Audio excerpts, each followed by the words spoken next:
Bruce. Hi, Diana. I think we're going to talk today about our favorite wines. Yes, finally, we talk about wine. We don't talk about wine enough here. No. It's, we talk about the things that we do to make the wine what it is, but we don't really talk about the wine enough. Itself. Right. So we're going to talk about two of our favorite wines. So the first round is round one, your favorite wine. Okay. So of all of our wines, all the vintages, I would say a real standout to me was a 2014 239. And this is a dry Riesling. A dry Riesling. Okay. Yep, number 239, dry Riesling. And there are many reasons why this is a standout. One is that year, that vintage was across the board very, very good. It was a nice dry hot fall. Right. The fruit got really ripe. Right. And so this wine had the characteristic of being really full of a nice ripe Riesling flavor, but dry. And I think, we're relatively new to the wine world, and this is the one that I really learned what a great dry wine can be like it with a lot of flavor. Yeah. So not only was it really a great wine, but it was really my time to learn. I was just ready. So. And that wine, it wasn't just you, because that 14 wine was picked as one of the wine enthusiasts' top 100 wines in the world. So that was a really special wine, and it was vintage specific. 14 was great. It really was. Right. And so, what's one of your favorites? So I would have to say, oddly, one of my favorites was the 15 239, which is the wine we made the year after that. Right. And I'll tell you why. The 14 was so phenomenal.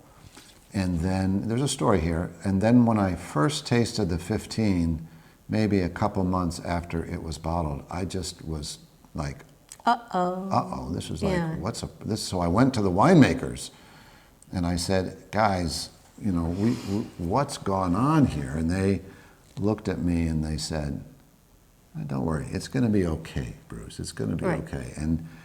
And sure enough, the 15 was a spectacular wine. It just took a couple years in the bottle for it to get there.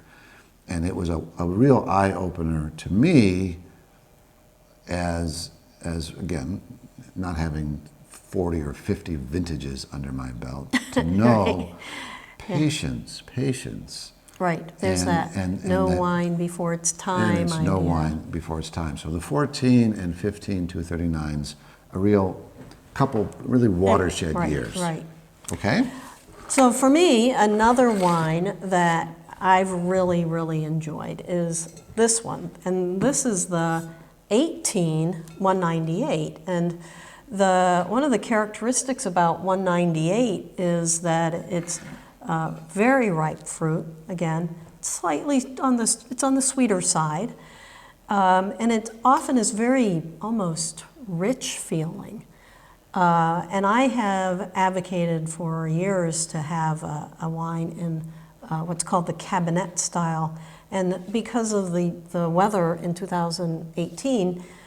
We got a wine more like that. So this is a beautiful wine, very ripe flavor, a little bit sweet, low alcohol, and just light and bright and pretty. It's a pretty just wine. a pretty wine.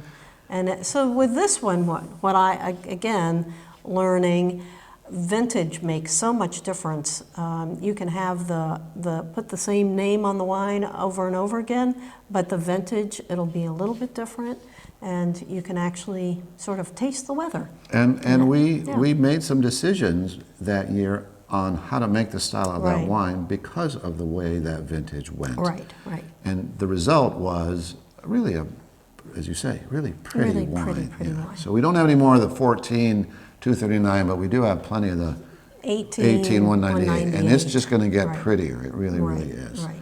Yep. So my second one, also, as it turns out, comes from 18, and this is a Cabernet Franc.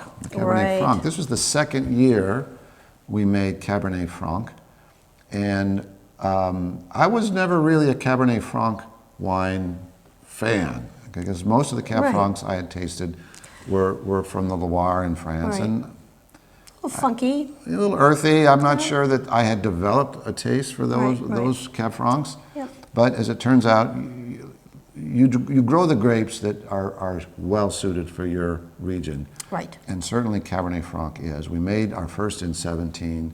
It was spectacular. We blended a little bit of Merlot in with our Cab Franc in 17 to give right. it a little bit more mid-palate.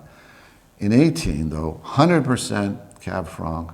Very difficult vintage, as we've said, Right. with the 198. And it was great.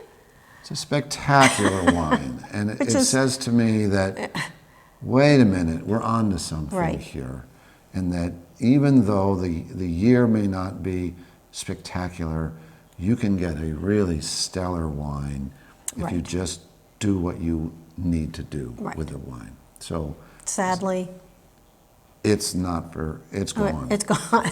You can still buy it out on the market because Right. it's sitting on shelves Right. in wine shops, and people don't know often when they walk by a bottle whether it's a great one or not a great one. That We is- know yeah. this If you is find it a- out there, This is a get great one. bottle. Yeah. Cabernet Franc, yep, great price. on that 100% one, yeah. estate grown from 2018. Right, Okay, we're going to make some more good wines in the future. right, because we're going to Keep keep up up the the good good work. work. That's right. All right. Thanks, folks.